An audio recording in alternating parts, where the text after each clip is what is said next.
ईश्वर पवित्र नाम रे आप को समस्त को नमस्कार और आज शिक्षा मध्य को आप को मो स्वागत जनाए। आज शीर्षक हूँ पिता माता को सम्मान करंतु। पुनर्बार कहूँ आज शीर्षक पिता माता को सम्मान करंतु। आज समाज को जिते आम खुला हृदय सहित देखा खुला आखिरे देखा सबुठारु दुखर कथा यह आम ए समाज रे पाइबा जेतेबेले पितामाता वयस्क हो जाती से माने चली पारती नाही, से माने बुली पारती नाही, निजर कार्य को निजे करि पारती नाही। एपरी समयर दैनंदिन घटना को वर्णना करिबा बहुत दुखकर अटे। आउ जेतेबेले से माने मुव करि पारती नाही, उठिबा निमंते कहार सहारा दरकार, बसिबा निमंते कहार सहारा दरकार, गोटे जगार आ गोटे जगह को घुंचीबा पाई सहारा दरकार। एपरी समय जेतेबेले आसी जाए से माने निजको बहुत दुखी अनुभव करती। से माने फील करती कि से माने वर्तमान से परिवार बोझ हो जाइछन्ति बोले। आउ बेले बेले फील करती से माने से परिवार अदरकारी वस्तु हो जाइछन्ति, ओलोड़ा जिनस हो जाइछन्ति। बेले बेले एपरी लगे जे केबे से माने मरिबे, से माने मृत्युर अपेक्षा रे रुहंती। प्रत्येक दिन से माने मृत्युर अपेक्षा रे रुहंती, केबे से माने ए जगत रु चली जिबे ए कथा से माने भाबंती। प्रिय प्रभु संतान माने ए सबु भाबिवार पछरे तांको पिला माने ही कार हटंती। आपण माने जो माने आज जुबान होइछन्ति बा बाहासा होइछन्ति, आज आपमान पाखरे बळ अछि, केबे दिने मने पकैछन्ति बापा किए बोली, हु इज फादर, बापा किए, सतरे बापा किए। ए प्रश्नर उत्तर आपण माने प्रैक्टिकल भावरे जे पर्यंत बापा हेई नाहांती ए उत्तरटी पाइबा आपण पाई कष्टकर अटे। आजिर दुनिया रे सब किछि सहज हो गलानी। अनेक चाकरी भी कलेनी, अनेक बिजनेस भी कलेनी, अनेक प्रकार भावरे इनकम भी कलेनी, किंतु आमानकर पितामाता माने केते आम पाई परिश्रम करिछन्ति से सबु समय को जदि मने पकेइबे ताहेले वास्तव किछि विषय पाइबे जहा कि एक शिक्षण विषय हेबो। तो प्रिय भाई भौणी माने जो माने आपण माने युवा हेइछन्ति, युवती हेइछन्ति, बड़ हेइछन्ति, आप माने पाखरे बळ अछि, आप माने दौड़ीबाक चाहिए दौड़ी पारिबे, सब किछि करि पारिबे, किंतु आपण मानक पितामाता सतरे हाँ भूली गली बापा किए, बापा सीए जे कि काम करी करी करी करी थकी गला परे मध्य केबे कहंती नाही मु थकी गली बोली। बापा सीए जे कि प्रत्येक दिन सकाळे उठिले मो पिला माने कोन खाइबे बोली चिंता करंती। बापा सीए जेतेबेले पिला माने रोगाग्रस्त हेले केतेबेले मो पिला माने सुस्थ हेबे बोली दौड़ंती। बापा सीए जेतेबेले पिला माने कांदिले से कांद को सुनी पारंती नहीं। बापा सीए जे कि निजे न खाई निज पिलार खाइबा देखिकी खुशी हुंती। बापा सीए जे कि निजे भल कपड़ा न पिंधि निज पिला में जदि भल कपड़ा टी पिंधिबे ताहले खुशी हुंती। बापा सीए जे कि निज पेटर भोक को मारी निज पिला मान को खुए थांती। बापा सीए जे निजर खुशी आनंद को जलांजलि दे निज पिला मान को मुखरे हस फुटांती। बापा सीए ଯେ କି ସକାଳୁ ସନ୍ଧ୍ୟା ପର୍ଯ୍ୟନ୍ତ ଖଟନ୍ତି ଖଟନ୍ତି ଖଟନ୍ତି ଆଉ ପୁନର୍ବାର କେବେ ବିଶ୍ରାମ ନେବି ବୋଲି କୁହନ୍ତି ନାହିଁ, ଛୁଟି ନେବି ବୋଲି କୁହନ୍ତି ନାହିଁ। ବାପା ସିଏ ଯାହାଙ୍କ ଜୀବନରେ କେବେ ଛୁଟି ନଥିଲା, ବିଶ୍ରାମ ନଥିଲା। ବାପା ସିଏ ଯେ କି ବର୍ତ୍ତମାନ ପିଲାର ଆଡ଼କୁ ନିଜର ହାତ ବଢ଼ାନ୍ତି, ବାପାରେ ମୋତେ ଟିକେ ସାହାଯ୍ୟ କରିବୁ କି?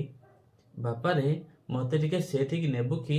ବାପାରେ ମୋତେ ଟିକେ ସେଇଟା ଆଣିଦେବୁ କି? ମୋତେ ଇଚ୍ଛା ଲାଗୁଛି ଟିକେ ଖାଇଥାନ୍ତି ପରା। ବାପାରେ ମୋତେ ଟିକେ ଉଠେଇ ଦେବୁ କି? ବାପାରେ ବୋଧେ ମୋର ଦେହ ଅସୁସ୍ଥ ଯୋଗୁଁ କଷ୍ଟ ଲାଗୁଛି, ଟିକେ ମେଡ଼ିକାଲ ନେବୁ କି? ଯୋଉ ବାପା ଦିନେ ଆପଣ ପାଇଁ ଦିନ ରାତି ଖଟୁଥିଲେ, ଆପଣ ପାଇଁ ନିଦ କ'ଣ, ଆପଣ ପାଇଁ ଭୋକ କ'ଣ, ଆପଣ ପାଇଁ କଷ୍ଟ କ'ଣ, ସବୁ କିଛି ଭୁଲି ଯାଇ ଆପଣଙ୍କ ଖୁସି ପାଇଁ ଜଳାଞ୍ଜଳି ଦେଇଥିଲେ, ସେ ବ୍ୟକ୍ତି ହାତ ଉଠାଉଛନ୍ତି, ଟିକେ ପରେ ମୋତେ ସାହାଯ୍ୟ କର ବୋଲି ହାତ ବଢ଼ାଉଛନ୍ତି। ଆଉ ସେଇ ସମୟରେ ଆମମାନେ ଯେଉଁମାନେ ଆମ ପିଲାମାନେ ସେଇ ସ୍ୱରଟି ଦେଖିପାରୁଛୁ କି? ପାଖରେ ପଡ଼ି ରହିଥିବା ବାପାଟି ଦିନେ ଆପଣଙ୍କୁ କାନ୍ଧରେ ବସେଇ ବୁଲଉଥିଲେ, ଆପଣଙ୍କୁ କାଖେଇ ବୁଲଉଥିଲେ, ସେଇ ବାପାଟି ହାତ ବଢ଼ଉଛି, ପୁଅରେ ଝିଅରେ ମୋତେ ଟିକେ ସାହାଯ୍ୟ କରିବୁ କି ବୋଲି। ଜାଣିଛନ୍ତି, ଆପଣ ଗୋଟେ ଦିନରେ ଏତେ ବଡ଼ ହେଇନାହାନ୍ତି, ଗୋଟିଏ ରାତିରେ ଏତେ ବଡ଼ ହେଇନାହାନ୍ତି, ଗୋଟିଏ ବର୍ଷରେ ଏତେ ବଡ଼ ହେଇନାହାନ୍ତି। ଆପଣଙ୍କୁ ହୁଏତ 3.5 ବର୍ଷ ପର୍ଯ୍ୟନ୍ତ ଆପଣଙ୍କୁ ଆପଣଙ୍କ ବାପା କୋଳରେ କୋଳେଇକି ବୁଲେଇଥିବେ। ଅନେକ ଥର ହୁଏତ ବାପାଙ୍କ କୋଳରେ, ମାଙ୍କ କୋଳରେ ଆପଣ ଝାଡ଼ା ଫେରିଥିବେ, ପରିସ୍ରା କରିଥିବେ। କେବେ ଆପଣଙ୍କୁ ଫୋପାଡ଼ି ଦେଲେ ନାହିଁ, ପୋଛିଲେ, ସଫା କଲେ। ରାତ୍ରି ଅଧରେ କାନ୍ଦିଲେ, ଆପଣଙ୍କୁ ଶୁଏଇଲେ, ନିଜର ନିଦକୁ ଛାଡ଼ିଦେଲେ, ଭୁଲିଗଲେ। ଏପରି ବ୍ୟକ୍ତି ହେଉଛନ୍ତି ବାପା ମା। ମା ବିଷୟରେ ପଦେ କହିବି ଯେ 9 ମାସ ପର୍ଯ୍ୟନ୍ତ ଆପଣଙ୍କୁ ଗର୍ଭରେ ଧାରଣ କଲେ। ମାଙ୍କ ବିଷୟ କହିଲେ ତ ସରିବ ନାହିଁ। ମାର ସ୍ନେହ ମମତା, ଆପଣ ପାଇଁ ଲାଜ କ'ଣ ସବୁ କିଛି ଛାଡ଼ିଲେ, ଆପଣଙ୍କ ପାଇଁ ବୋଲି ଦିନ ରାତି ଆପଣଙ୍କୁ ଚାହିଁ ଖୁସି ହେଲେ, ଆପଣଙ୍କୁ ହାତରେ ଧରି କେତେ ହସେଇଛନ୍ତି, ହାତରେ ଧରି କେତେ ଖେଳେଇଛନ୍ତି, ସେ ମା ନିଜ ହାତରେ କେତେ ଖୁଏଇଛନ୍ତି। କେତେ ବର୍ଷ ପର୍ଯ୍ୟନ୍ତ ଆପଣ ମାଙ୍କ କୋଳରେ ରହିଲେ ଜାଣିପାରୁଛନ୍ତି? କେତେ ବର୍ଷ ପର୍ଯ୍ୟନ୍ତ ଆପଣ ମାଙ୍କ କୋଳରେ ରହିଲେ ଜାଣିଛନ୍ତି? କେତେ ବର୍ଷ ଆପଣଙ୍କ ମା ଆପଣଙ୍କୁ ଖୁଏଇଛନ୍ତି? କେତେ ବର୍ଷ ପର୍ଯ୍ୟନ୍ତ? କେତେ ବର୍ଷ ମା ଆପଣଙ୍କୁ ଗାଧେଇ ଦେଇଛନ୍ତି? କେତେ ବର୍ଷ ପର୍ଯ୍ୟନ୍ତ ନାକରୁ ଯେତେବେଳେ ସିଙ୍ଗଡ଼ା ବାହାରିଥିବ ସେତେବେଳେ ପୋଛି ଦେଇଛନ୍ତି? କେତେ ବର୍ଷ ଆପଣ ସେ ମାଙ୍କୁ ଟିକେ ମନେ ପକାନ୍ତୁ ନା, ଟିକେ ମନେ ପକାନ୍ତୁ। ଏତେ ବଡ଼ ସାଙ୍ଗେ ସାଙ୍ଗେ ହେଇନାହାନ୍ତି, ଆପଣମାନେ ଏତେ ବଡ଼ ଅଚାନକ ହଠାତ୍ ହେଇନାହାନ୍ତି। ମାର ସ୍ନେହ ମମତା କେତେ ଆପଣ ପାଇଁ ଏପଟେ କାଖେଇଥିବେ, ଏପଟେ କାମ କରୁଥିବେ।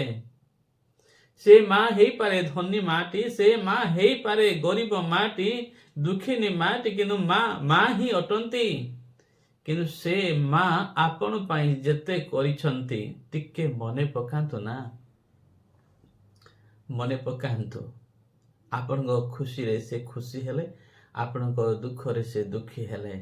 ସେ ଅତୀତର ଦିନ ଗୁଡ଼ିକକୁ ମନେ ପକାନ୍ତୁ ପିଲାମାନେ, ଟିକେ ମନେ ପକାନ୍ତୁ।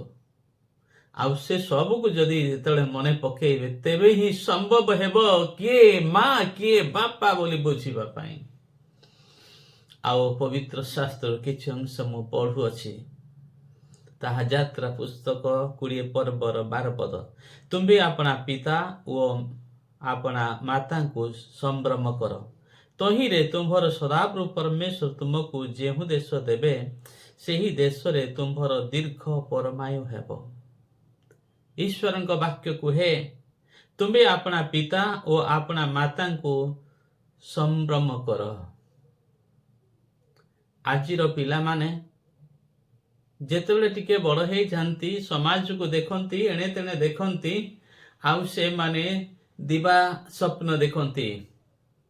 दिवा स्वप्न या कि सांगे सांगे से माने धनी हो जाई थांते परा से मान पाखरे कोठा थांता से मान पाखरे बढ़िया बढ़िया कार थांता बाइक थांता से मान को पाई बैंक बैलेंस बापा माँ करि देतांते आउ पिला माने एन्जॉय करि थांते।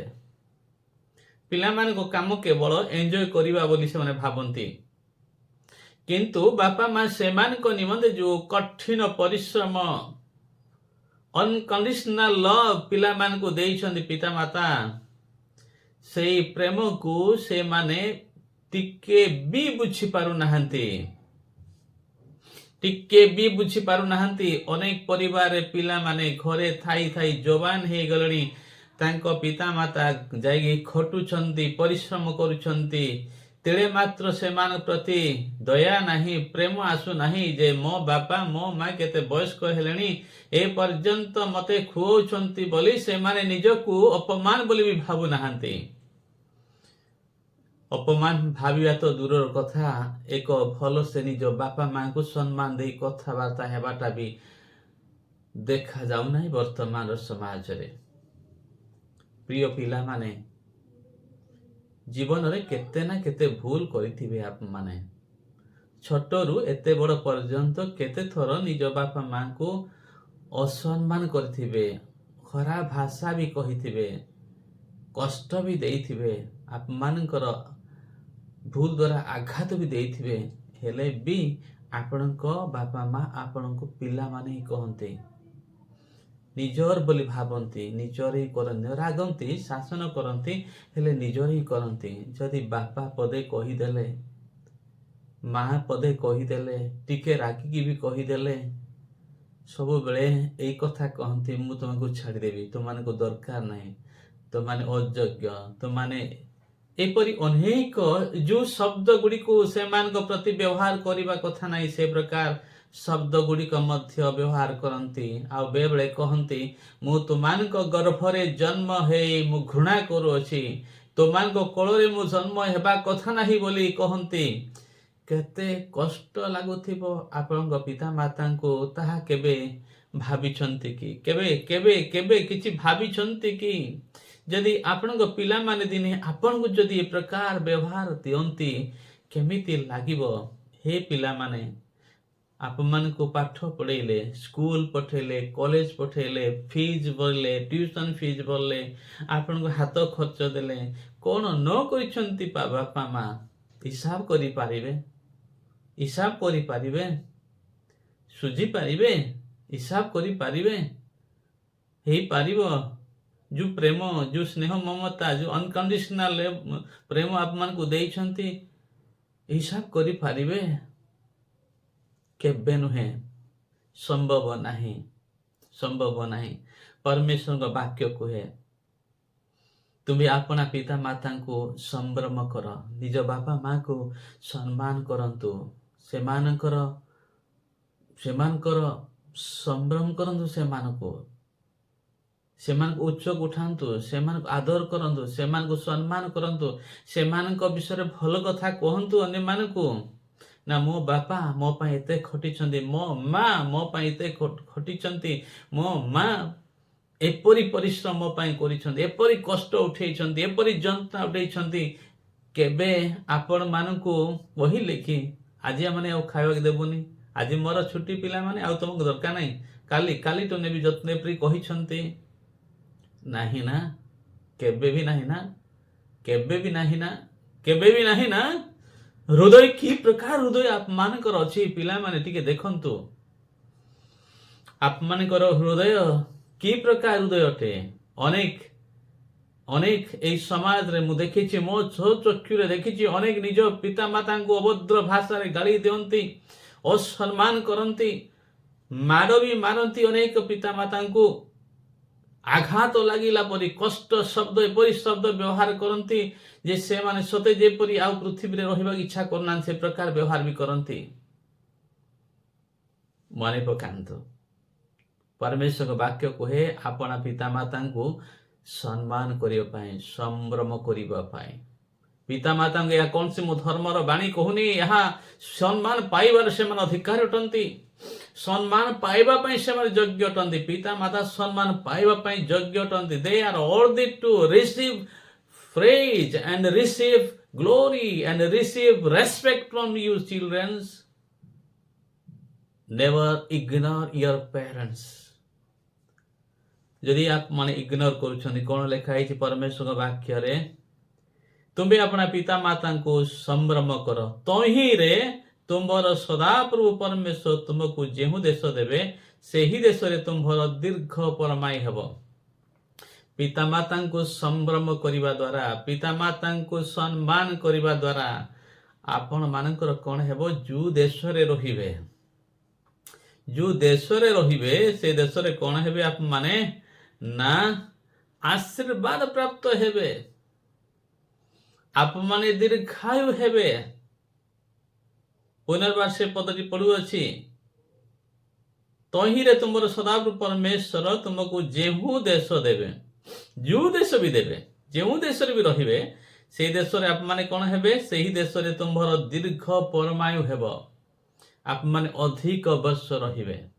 ଅର୍ଥାତ୍ ହେଇପାରେ ପରମେଶ୍ୱରଙ୍କ ବାକ୍ୟ ଅନୁସାରେ ମହାମାରୀ ଆପଣଙ୍କ ନିକଟକୁ ଆସିବ ନାହିଁ, ରୋଗ ଆପଣଙ୍କ ନିକଟକୁ ଆସିବ ନାହିଁ, ଅଭାବ ଆପଣଙ୍କ ନିକଟକୁ ଆସିବ ନାହିଁ, କଷ୍ଟ ଆପଣଙ୍କ ନିକଟକୁ ଆସିବ ନାହିଁ। ଆପଣ ମାନେ ଦୀର୍ଘ ପରମାୟୁ ହେବେ, ଅଧିକ ବର୍ଷ ବଞ୍ଚିବେ। ଅଧିକ ବର୍ଷକୁ ମାନେ ବଞ୍ଚନ୍ତି ଯେଉଁମାନେ ଖୁସିରେ ରୁହନ୍ତି ସେମାନେ। ତ ପିତାମାତାଙ୍କୁ ସମ୍ମାନ କରିବା ଦ୍ୱାରା ଆପଣମାନେ ଖୁସିରେ ରହିବେ। ପିତାମାତାଙ୍କୁ ସମ୍ମାନ କରିବା ଦ୍ୱାରା ଆପଣମାନେ ସମାଜରୁ ସମ୍ମାନ ବି ପାଇବେ। ଅନ୍ୟ ଲୋକମାନେ ଆପଣମାନଙ୍କୁ କହିବେ ତାଙ୍କ ପିଲାମାନେ କେତେ ବଢ଼ିଆ, ତାଙ୍କ ବାପା ମା କଥା ମାନନ୍ତି, ବାହା ହେଲେ ବି ମାନନ୍ତି, ଏତେ ବଡ଼ ହେଇଗଲେଣି ତାଙ୍କ ପିତାମାନଙ୍କ କଥା ସେମାନେ କେବେ ଅମାନ୍ୟ କରନ୍ତି ନାହିଁ। ବାପା ମା କଥା ମାନନ୍ତି, ବାପା ମାଙ୍କ ସମ୍ମାନ ମର୍ଯ୍ୟାଦାକୁ ବଜାଇ ରଖିଛନ୍ତି।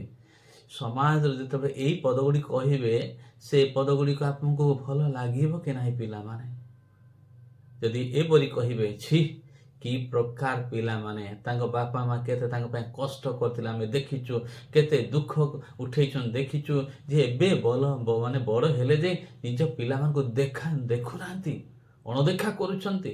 ଏ ବୟସ୍କ ହେଲା ପର୍ଯ୍ୟନ୍ତ, ବୁଢ଼ାବୁଢ଼ୀ ହେଲା ପର୍ଯ୍ୟନ୍ତ ସେମାନେ ଖଟୁଛନ୍ତି, ପରିଶ୍ରମ କରୁଛନ୍ତି, ଏମାନଙ୍କୁ ଖୁଆଉଛନ୍ତି, ଏତେ ବଡ଼ ବଡ଼ ହେଲେଣି ବୋଲି।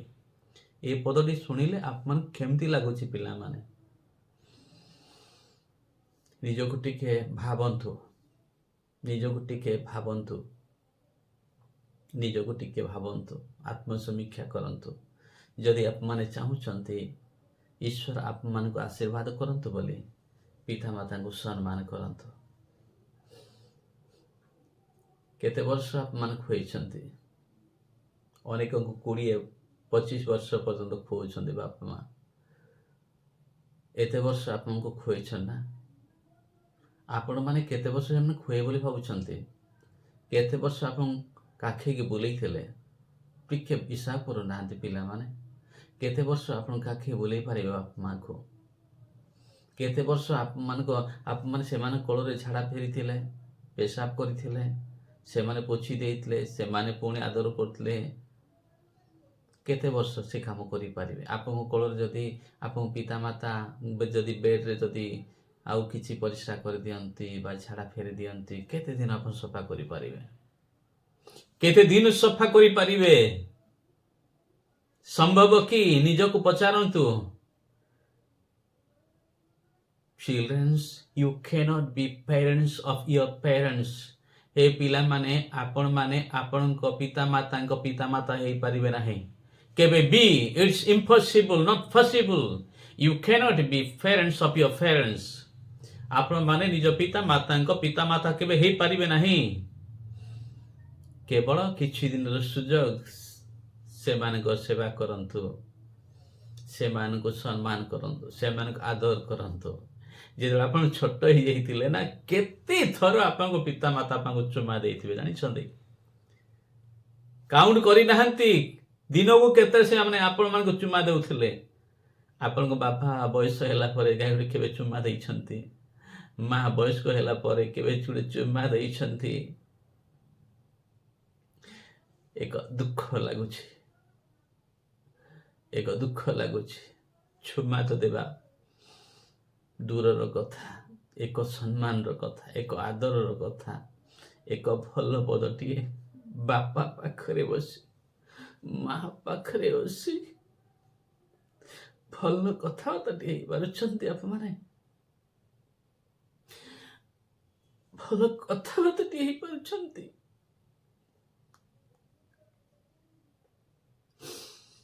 ସେମାନଙ୍କର ହୃଦୟର କଥା ଶୁଣୁଛନ୍ତି, ପାଖରେ ବସୁଛନ୍ତି। ଅନେକ ତ କହନ୍ତି ସ୍ମେଲ ହଉଛି ମୋର ବାପା, ଅନେକ ତ କହନ୍ତି ସ୍ମେଲ ହଉଛି, ଦୁର୍ଗନ୍ଧ ହଉଛି ମୋର ମା। ଆପଣଙ୍କ ଲୁଗା ସଫା କରୁ କରୁ ନିଜର ଲୁଗା ବି ସଫା କରିବା ଭୁଲି ଯାଆନ୍ତି ମା।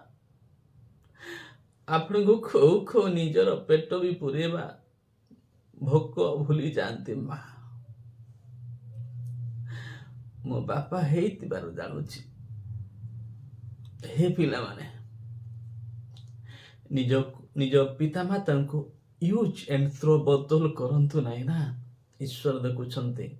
ଯଦି ଆଶୀର୍ବାଦ ପାଇବା ଇଚ୍ଛା କରୁଛନ୍ତି, ପିତାମାତାଙ୍କୁ ସମ୍ମାନ କରନ୍ତୁ। ରେସ୍ପେକ୍ଟ ଥାଇ ଫାଦର ଆଣ୍ଡ ମଦର। ସମ୍ମାନ କରନ୍ତୁ ପିତାମାତାଙ୍କୁ। ଅନେକ ପିତାମାତା କାନ୍ଦୁଛନ୍ତି ନିଜ ପିଲାମାନଙ୍କ ନିମନ୍ତେ, କାନ୍ଦୁଛନ୍ତି ନିଜ ପିଲାମାନଙ୍କ ନିମନ୍ତେ। ଅବାଟରେ ଚାଲି ଯାଉଛନ୍ତି, ବାଧ୍ୟ ହଉନାହାନ୍ତି। ସେମାନଙ୍କର ଭବିଷ୍ୟତ କଣ ହେବ ଏଇ କଥା ଭାବି ସେମାନେ କାନ୍ଦୁଛନ୍ତି।